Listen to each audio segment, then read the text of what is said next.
नमस्कार, मी प्राध्यापक डॉक्टर शहाजीराव देशमुख.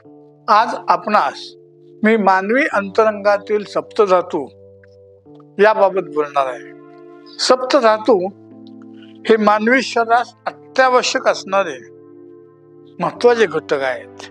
दोष, धातू आणि मल हे मानवी शरीराचे मूळ घटक आहेत, मूलभूत घटक आहेत. आणि वात, पित्त आणि कफ या कार्यकारी शक्ती आहेत. या शक्ती ज्याच्या आधारे कार्य करतात किंवा कार्य करत असतात त्याला धातू असं म्हटलं जातं. हे धातू आपले शरीर धारण करतात. म्हणजे आपलं जे शरीर आहे ते या धातूंच्यामुळे बनत असतं. हे घटक शरीराचे आधार असतात. मानवी शरीरात असे 7 घटक आहेत. त्याच्यामुळे शरीराचे धारण पोषण होते. शरीराला विशिष्ट आकार जो असतो आपल्याला तो याच्यामुळे मिळत असतो. रसधातू, रक्तधातू, मांसधातू, मेद धातू, अस्थिधातू, मज्जाधातू आणि शुक्रधातू हे ते 7 घटक आहेत किंवा 7 धातू आहेत. या सर्व धातूंचे पोषण आहार रसातून होत असते. या सर्व धातूंचं पोषण हे आहार रसातून होत असते. या सप्तधातूंच्या प्रत्येकाची अशी खास वैशिष्ट्ये आहेत. प्रत्येकाचं खास वेगळं काहीतरी वैशिष्ट्य आहे. रसधातू सर्व शरीरभर संचार करतो. तो शरीराचं पोषण करतो. रक्तधातू आहारास सर्व शरीरात रक्ताद्वारे आहार रस सर्व शरीरात पोहोचवला जातो. मांस धातूमुळे लेपन कर्म होऊन शरीराला भरीवपणा येतो. मांस धातू हा मृदू असतो. मेद धातूमुळे स्नेह, मार्दव, मऊपणा मिळतो. अस्थि धातू कठीण असल्याने शरीराला जोडून ठेवतो आणि विशिष्ट आकार देतो. मज्जा धातू हा हाडाच्या पोकळीत असतो. तो जाणीव व ज्ञान देण्याचे काम करतो. शुक्र धातू हा प्रजोत्पादनाचं कार्य करत असतो. मित्र, प्रत्येक धातूची एक परिणामन शक्ती असते. प्रत्येक धातूची एक पोषण शक्ती किंवा परिणामन शक्ती असते. त्या शक्तीस धात्वाग्नी असं म्हटलं जातं. धातू अधिक अग्नी, धात्वाग्नी असं म्हटलं जातं. शरीरात आलेल्या आहार रसाचे पचन करणे व त्याला धातूचे स्वरूप देणं हे काम या धात्वाग्नीचं असतं. तसेच पुढील धातू, पुढचे जे 6 धातू असतात ते धातू तयार करायचं सुद्धा काम याचंच असतं. हे 7 धातू म्हणजे रस, रक्त, मांस, मेद, अस्थि, मज्जा आणि शुक्र जेव्हा योग्य प्रमाणात असतात तेव्हा आपलं शरीर निरोगी असतं. मात्र यापैकी कोणत्याही धातूचं प्रमाण जर कमी अगर जास्त असेल किंवा प्रमाण योग्य असून सुद्धा वात, पित्त, कफ यामुळे दोष निर्माण झाले असतील तर आपल्या शरीरात विविध प्रकारचे आजार किंवा रोग निर्माण होतात. उदाहरणार्थ, जर हाडांची झीज झाली आणि वात वृद्धी असेल तर संधिवात होतो. तद्वतच कोणत्याही रोगाची कारण, अवस्था आणि उपचार या दृष्टीने विचार करता रुग्णामधील 7 धातूंची स्थिती कशी आहे हे पाहणे आवश्यक असते. धातूपासून काही उपधातू सुद्धा निर्माण होतात. रसधातूपासून स्तन्य दूध आणि रक्त बनते. रक्तभासूपासून शिरा बनतात. मांस धातूपासून त्वचा बनते. मेद धातूपासून स्नायू बनतात. या सर्व धातूंच्या सार भागापासून तेज किंवा शुक्र किंवा ओज ज्याला म्हणतो आपण तो बनतो. ओज म्हणजे ऊर्जा. त्याला रोग प्रतिकारक शक्ती सुद्धा म्हटलं जातं. मित्र, शरीरात धातूंची गुणवत्ता उत्तम असेल तर त्यास धातुसारिता म्हटलं जातं. जर एखाद्या व्यक्तीमध्ये रसधातू उत्तम असेल तर ती व्यक्ती रसदार होय किंवा तजेलदार आपल्याला दिसते असं आपण म्हणतो. परंतु रोजच्या कामामुळे अगर आजारामुळे एखाद्या धातूमध्ये अवास्तव वाढ किंवा झीज झालेली असते, अशा वेळी जो धातू वाढ झाला असेल किंवा कमी झाला असेल त्या धातू समान गुणधर्माचा आधार घेणं आवश्यक असतं. म्हणजे त्याला बरं करण्यासाठी.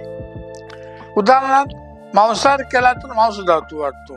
नारळाचं पाणी जर प्यायलो तर रसधातूची झीज भरून निघते.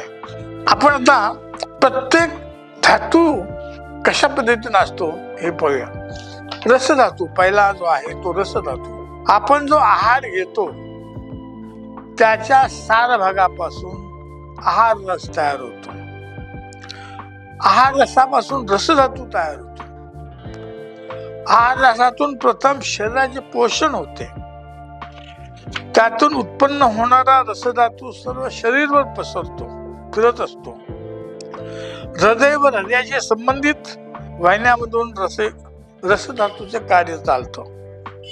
रसधातू सर्व शरीर घटकांना जळीत द्रव्याचा पुरवठा करतो. जसं पेट्रोल वाहनांना लागतं तसं त्यांना तरतरीत ठेवण्याचं कार्य करतो. मनाची व इंद्रियाची प्रसन्नता टिकवून ठेवण्याचं काम सुद्धा हा रसधातू करतो. तसंच तो रक्त निर्मिती करत असतो. रसधातूची जर कमतरता झाल्यास दम लागणे, शरीर दुःख होणे, ग्लानी येणे ही लक्षणं आपल्याला जाणवतात. आपल्याला मोठे आवाजही सहन होत नाहीत. चिडचिडेपणा येतो.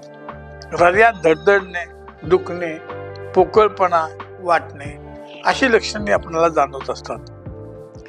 पोषक आहार न घेता जर आपण पोषक आहार घेतला नाही तर पोषक आहार न घेता अतिप्रमाणात कष्ट केलं किंवा उपवास, अतिश्रम, चिंता, उन्हात काम असं जर केलं तर रसक्षय होत असतो, कमी होत असतो. अशा वेळी रसवृद्धी करणारी औषधे किंवा आहाराचा वापर करणं आवश्यक असतं. दुसरा रक्तधातू. सर्व शरीरात संचार करणारा रक्त हा दुसरा धातू आहे. लहान आतड्यात आहार रसात रंजक पित्त नावाचा द्रव मिसळतो आणि त्याचा रंग तांबडा होतो. शुद्ध रक्ताचा रंग प्रकृतीनुसार विविध छटांच्या लाल रंगाचा असतो. रक्त हे मधुर लवण रसाचे असते. ते आशितोष्ण असतं. मानवी शरीराच्या उत्पत्तीस रक्तधातू हा प्रमुख कारण असतो.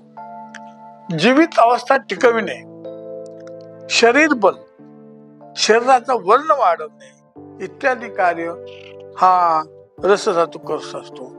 स्पर्श ज्ञान समजून घेण्याचं कार्यही किंवा स्पर्श ज्ञान समजून देण्याचं कार्य सुद्धा रक्त हा धातू करतो की ह्या रक्तधातूवर अवलंबून असतं.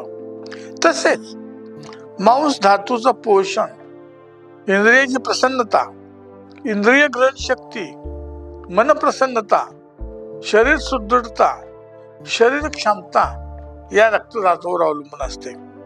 रक्तक्षय झाल्यामुळे त्वचा वृक्ष व पांढरी पडते. दम लागणे, ग्लानी येणे, चक्कर, अंधारी, छातीत धडधडणे, पायात गोळे दुखणे, चिडचिडे होणे या तक्रारी आपल्याला जाणवत असतात. तसेच आंबट व थंड पदार्थ खाण्याची इच्छा होते. रक्तक्षयाचे निश्चित कारण शोधून सुद्धा आयुर्वेदामध्ये काही उपाय सांगितलेत. ते म्हणजे आवळा, डाळिंब, कोरफड, पिंपळे, मंडूर, भस्म, माक्षिक भस्म, लोह भस्म यांची काही काळ सतत प्रयोग केल्यानंतर याच्यात परिणाम होऊ शकतो, कमी होऊ शकतो. मांस धातू. मांस धातू हा शरीरातला तिसरा धातू आहे. त्याची उत्पत्ती ही रक्तापासूनच होत असते. हा धातू स्निग्ध मृदू स्वरूपाचा असतो. या धातूचे पोषण हा रसातून होते. हा धातू सर्व शरीराचं पोषण करतो, लेपन करतो. शरीराला आकार देणे व शरीरातील अवयवांची हालचाल करणे ही कामे तो करत असतो. शरीरातील सांध्याच्या हालचाली, शरीराची सुदृढता मांस धातूवर अवलंबून असते. मांस धातूचा क्षय झाल्यास म्हणजे कमी झाल्यास खांदे, मांड्या, मांसल अवयव हडकुळे होतात, शरीराला कृशपणा येतो, शरीराची कार्यक्षमता कमी होते. अशा वेळी मांस क्षयाचे कारण शोधून त्याच्यावर उपाय आयुर्वेदामध्ये सांगितलेले आहे. अशा वेळी मांस क्षयाचं कारण शोधून शतावरी, अश्वगंधा, बल, विदकेशिकन इत्यादी औषधे, तसेच आपल्या नेहमीच्या आहारामध्ये उडीद, केळी, खजूर इत्यादीचा वापर जर केला तर त्याच्यामध्ये फरक पडू शकतो. शिवाय औषध तेलाने जरी मसाज जरी केलं तरी त्याचा चांगल्या पद्धतीने फायदा होऊ शकतो. मेदधातू. मेदधातू हा शरीरातील चौथा धातू आहे. याची निर्मिती मांसापासून होते. शरीरातील आकुंचन, प्रसरण या क्रिया सुद्धा या धातूमुळे होत असतात किंवा सुरळीत पार पडतात. शरीरातील विविध सांध्याच्या हालचाली या धातूमुळे व्यवस्थितरित्या होतात. शरीरातील स्नायूंचे पोषण सुद्धा करण्यास याचा मदत होतो. शरीरातील ओठ, डोळे, केस, नखे व शरीराचा वर्ण स्निग्ध करण्याचं कार्य हा धातू करत असतो. अस्थिधातूचे पोषणही हा धातू करत असतो. मेद क्षय झाला तर शरीर वृक्ष बनते, सांध्यामध्ये आवाज येतात, प्लेजी वाढ होते. आपल्या शरीरात प्रमाणापेक्षा जास्त मेद झाल्यास पोट, नितंब, मांड्या या ठिकाणी हा मेद वाढतो. त्यामुळे शरीरात शिथिलता निर्माण होते. आपणास थोड्याही श्रमाने दम लागतो. शरीराला जडपणा, निरुत्साह, अंगात चिकटपणा इत्यादी निर्माण होतात. शरीराला दुर्गंध येतो. अतिप्रमाणात घाम येतो. लैंगिक क्षमता कमी होते. यासाठी परत सुद्धा आणखी काही उपाय, त्रिकूट, त्रिफळा, कथा, कांचनमार, गुळ, शिलजित यासारख्या मिश्रणाच्या औषधांनी मेदयुक्ती कमी होते. अस्थिधातू शरीरातील हा पाचवा धातू आहे. याची उत्पत्ती मेद धातूपासून होत असते. स्थिरपणा, बळकटपणा, कठीणपणा असे गुणधर्म अस्थिधातू होत असतात. हा धातू नसता तर शरीर एक मांसाचा गोळा झाला असता. आपणास कसलीही हालचाल करता आली नसते. शरीरातील वाताचे मुख्य कार्य अस्थिधर्म मार्फत केले जाते. शरीराचं धारण करणं, शरीराला आकार देणं, शरीरातील मृदुधातूचे रक्षण करणे, मज्जाधातूचे पोषण करणे इत्यादी कामे अस्थिधातू करत असतो. आपले दात सुद्धा अस्थिचाच प्रकार आहे. त्यामुळे चरवण करणे हे त्याचे कार्य असते. अस्थिधातूच्या वृद्धीमुळे हाडावर बारीक हाडे येतात. मज्जाधातू हा शरीरातील 6वा धातू. तो हाडांच्या पोकळीत असतो. मज्जाधातू हा हाडांच्या पोकळीत असतो. हा धातू अधिक सत्वयुक्त असून ज्ञान करून देण्याचं काम करत असतो. मेंदू, डोळे, सांधे हे मज्जाप्रमाण अवयव आहेत.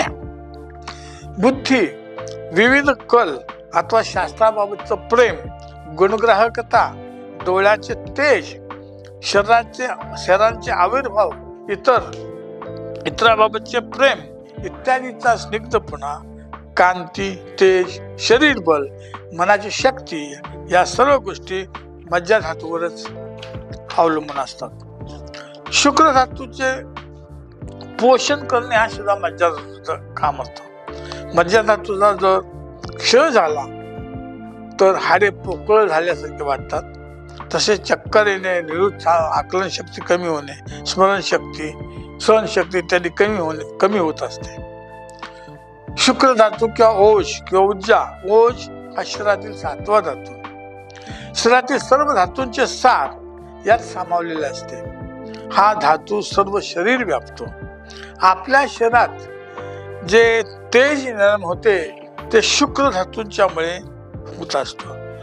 गरजपतीसाठी सुद्धा या धातूचा उपयोग उत्पन्न होत असतो. हा धातू स्फटिकाप्रमाणे शुभ्र, दाट, चिकट, निर्मळ व मधुर गंधाचा असतो. तो अतिशय शुद्ध मानला जातो. उत्तम संतान उत्पन्न करणे हे त्याचं प्रमुख कार्य असतं.